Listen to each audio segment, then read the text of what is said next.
The End of the Qing Dynasty, Part 2, The Internal Rebellions, Section F, G, and H. The Donghak and Boxer Rebellions, and Wuchang Uprising. The Donghak Rebellion was in Korea, and Qing involvement led to the First Sino-Japanese War. We have already covered it in that series. About the Japanese occupation of Korea. In 1894, the Donghak Rebellion happened. The peasants rose up, and China and Japan used this as an excuse to increase their military presence in Korea. This led to the First Sino-Japanese War. The Boxer Rebellion. The final big rebellion was the Boxer Rebellion of 1899 to 1901. This rebellion had already been covered by a previous series. This rebellion also showed the disunity of the Qing Empire, where most of China simply did not support the Qing Empress Dowager Cixi, as she half-heartedly supported the Boxers and allowed Prince Tuan to lead his anti-foreigner, anti-Christian war. Even in Beijing itself, 2 of the 3 armed units refused to support the Boxers, and even actively fought against them. Generals Li Hongzhang and Yuan Shikai actively supported the foreign forces in their efforts to put down the rebellion, even though they were major commanders for the Qing Dynasty during the previous rebellions and the First Sino-Japanese War. After the war, the Empress Dowager Cixi was able to regain her throne upon agreement of the Eight-Nation Alliance. After her death in 1908, the Qing Dynasty simply could not survive any longer. The Wuchang Uprising.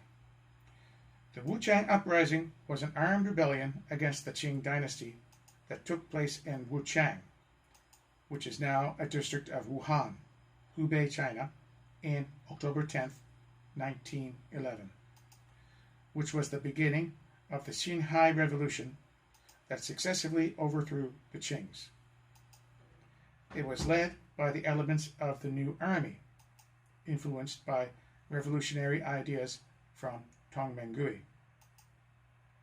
The uprising and the eventual revolution directly led to the downfall of the Qing Dynasty after almost 3 centuries of imperial rule, and the establishment of the Republic of China. This is commemorated on October 10th in Taiwan as the National Day of the Republic of China.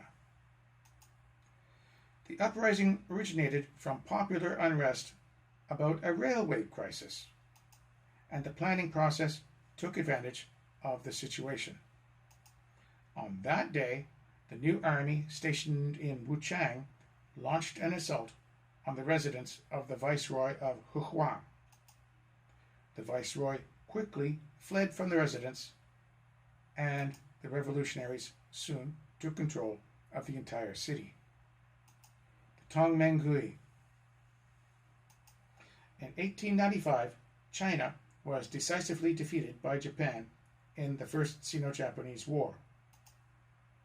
Intellectuals in China were divided into several factions: constitutional monarchist reformers, led by Kang Youwei, and Liang Qichao, took control initially and orchestrated the 100 Days reform in the Qing government.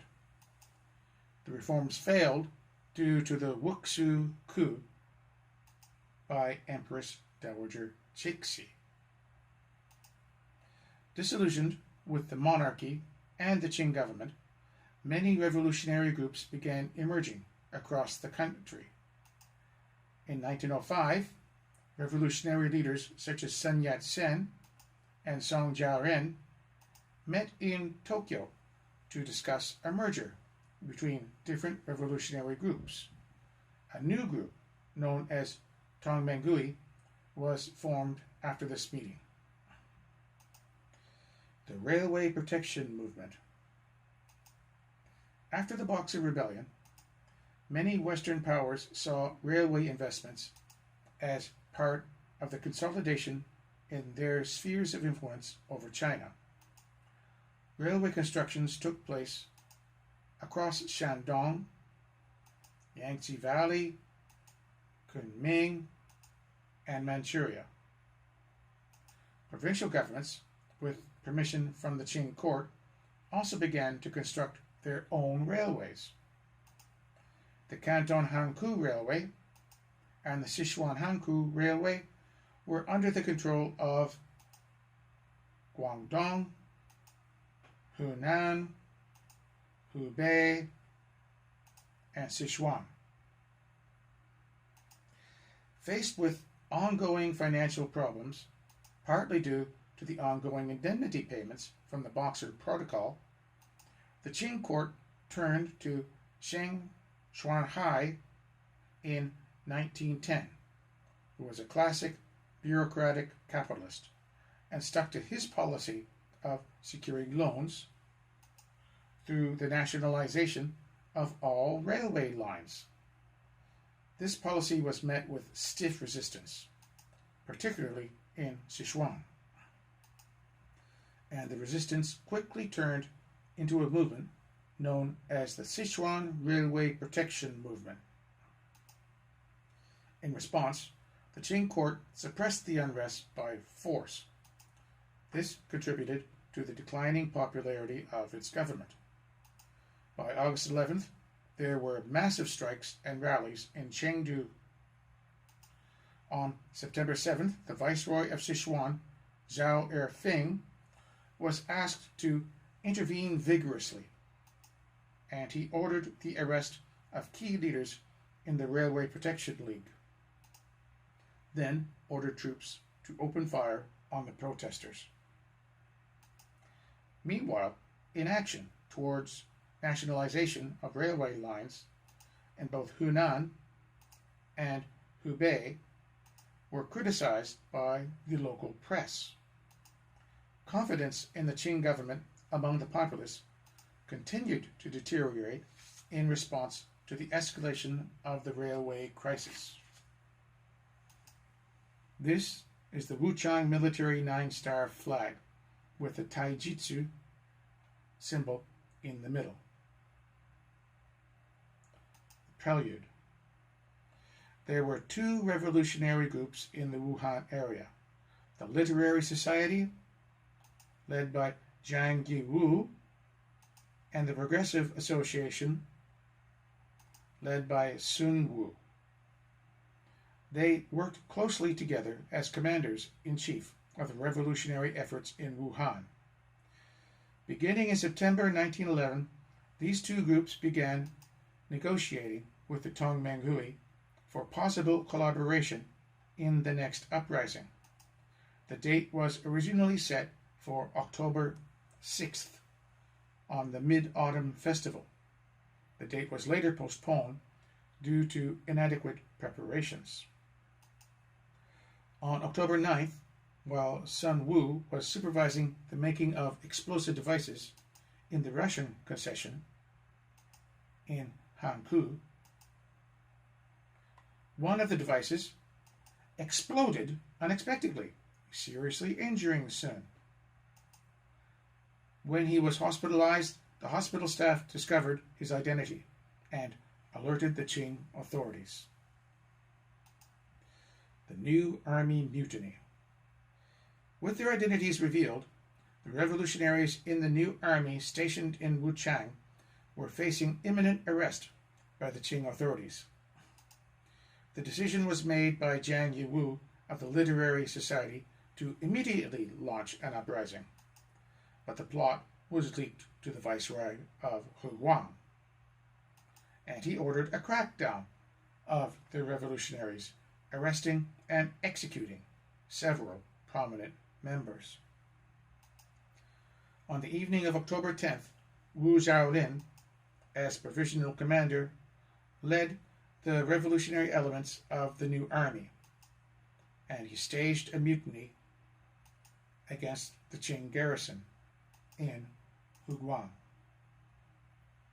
capturing the residence of the viceroy in the process, along with securing strategic points in the city after intense fighting.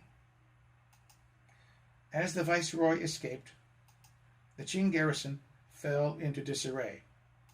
Between the night of October 10th and noon on the 11th, more than 500 Manchu soldiers were killed, with over 300 captured. The establishment of the Hubei military government. On October 11th, the mutineers established a military government representing the Hubei province and persuaded one of the high-ranking officers in the new army, Li Yuanhong, to be the temporary leader. He was at first resistant to the idea, but he was eventually convinced by the mutineers after they approached him. The newly established military government was able to confirm that foreign powers would not intervene in the uprising, and they went on to raise the Iron Blood 18-star flag while signaling for the other provinces to follow their example. On October 12th, the revolutionaries marched toward the rest of the province, capturing Hankou and Hanyang in the process. These were the other two parts of the area that would later be combined to form Wuchang, with Wuchang to form Wuhan. The Battle of Yangtze. In response to the uprising, the Qing government called for the help of Yuan Shikai and the Beiyang army to march toward Wuchang. For the revolutionaries, Huang Xing would arrive at Wuhan in early November to take over the command.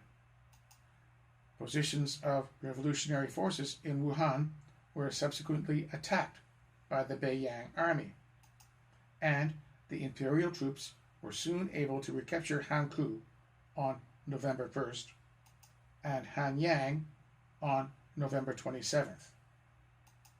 The offensive was halted after the capture of these two positions, as Yuan Shikai began to secretly negotiate with the revolutionaries.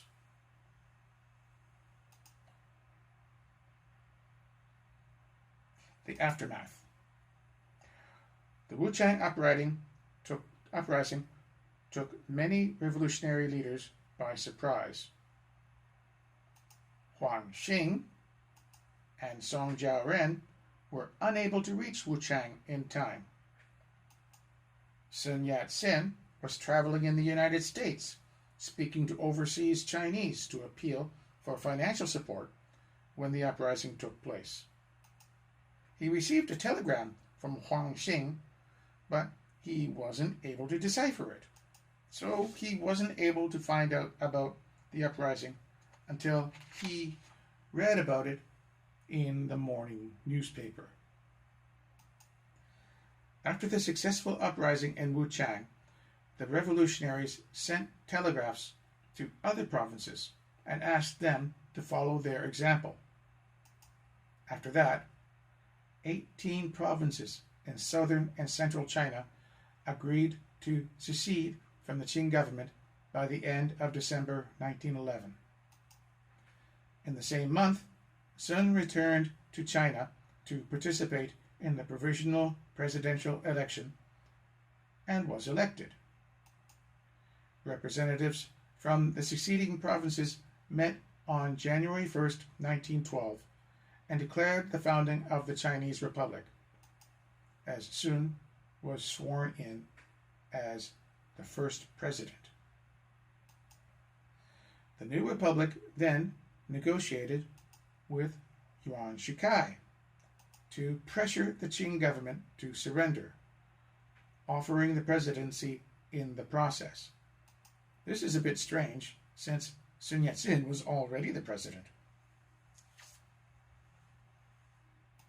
On February 12, 1912, Empress Dowager Long Yu, who was posthumously honored with the title Empress Xiaodingjing in 1913, on behalf of Puyi, announced the abdication of the Qing throne,